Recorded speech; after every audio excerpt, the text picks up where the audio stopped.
Emergency Romance, Chapter 2. This is Book 1 in the God's Silver Lining book series, Emergency Romance, available on Amazon in Kindle and paperback format. I pray you get a blessing and share this with someone who you think would get a blessing from this Christian fiction romance series. Emergency Romance, Chapter 2. Michael Joe Lees climbed back into his police car. All he could think about was the prettiest dispatcher he'd ever seen. Those pretty blue eyes and light brown hair. "Stop it, Michael," he snapped at himself. "You've got to focus." He forced himself to look at the road in front of him. He spotted a car that was swerving all over the road. He called on the radio to dispatch. Emma's calm, sweet voice responded. Did he hear a little smile in her tone? He jolted back, remembering what he was doing. He relayed the information to dispatch. She gave him the information on the car. He decided it was best to pull over the car. Michael flashed the blue lights. The car braked. Maybe this one won't run. The car hit back on the gas and kept going. Michael hit the siren. Dispatch, this car. The car slowed and pulled into the elementary school parking lot. Dispatch, Michael called. We will be in the elementary school parking lot.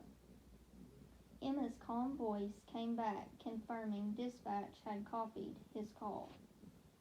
Somehow it helped him in a way he couldn't understand. Focus, Michael reminded himself. He stepped out of the car. Lord, he prayed as he always did, would you please protect me and give mercy as you always do.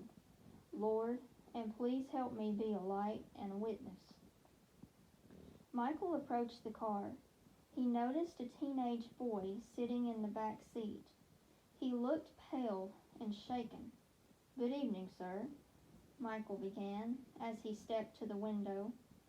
Yeah, the guy snapped. What do you want to know? The smell of alcohol was strong on the man's breath. For a quick moment, Michael locked eyes with the teen in the back seat. Do you need help? Michael mouthed. The boy nodded his answer and gave Deputy Lees a grateful but shaky smile. Sir, Michael said, measuring his words with the boy in mind. The man stared in a drunken stare. Thank you, God, for giving your protection, grace, and mercy. Michael prayed silently. Please turn off the car and place your hands on the steering wheel. Surprisingly, the man did as he was asked. Now, Michael calmly said, please step out of the car with your hands on your head. Michael already was praying for the boy, even as he placed the handcuffs on the man and helped him into the back seat of his police car. Michael returned to the car. He opened the back door to find the boy in tears. God, please give me wisdom. Michael was thankful to see backup pull up. Sit tight for me just a second, right here, Michael said gently. I'm going to help you. Michael wasn't prepared for the child's next words. He couldn't be more than 13 years old. Wait, sir, the child shivered. My 2-year-old sister is home with my mother, and she's doing drugs. Please help her. He knew the child wasn't cold. It was warm in the car. He was scared. What's your name, son? Michael asked. Axel, replied the boy. Axel, how old are you? Michael asked. 12, Axel said. Sit right here. For just a second. Michael stood from the car. I'll be right here. Michael closed the door behind him. Just then, the ambulance pulled up. Michael wanted the child to be taken to the Greenup County Hospital to be checked out. His next move was to get to the house to get his child's little sister.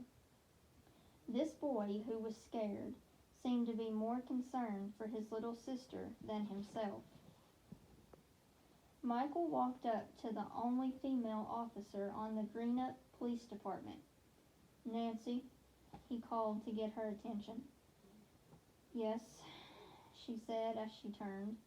"Would you mind to go with this boy to the hospital?" Michael asked. "Does he need protection?" she asked with concern in her voice.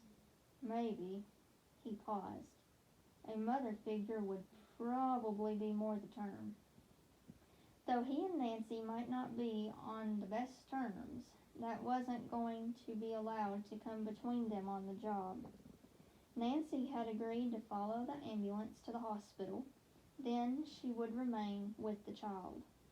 "Axel," Michael said as he opened the car door. "Yes, sir," the boy said with pleading eyes. "You're going to ride with some good friends of mine in the ambulance," Michael began. "But I don't want you to leave me," the child pleaded. "I trust you." Nancy walked over, and Michael allowed her to come a step in front of him. "I'll go get your little sister," Michael said as confidently as he could. "I'll stay right with you," Nancy said, sitting down next to the boy. "I won't leave you, Axel."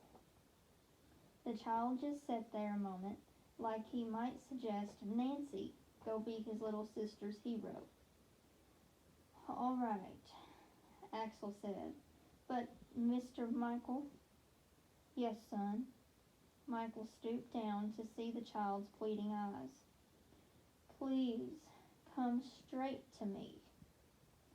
I will do my very, very, very best."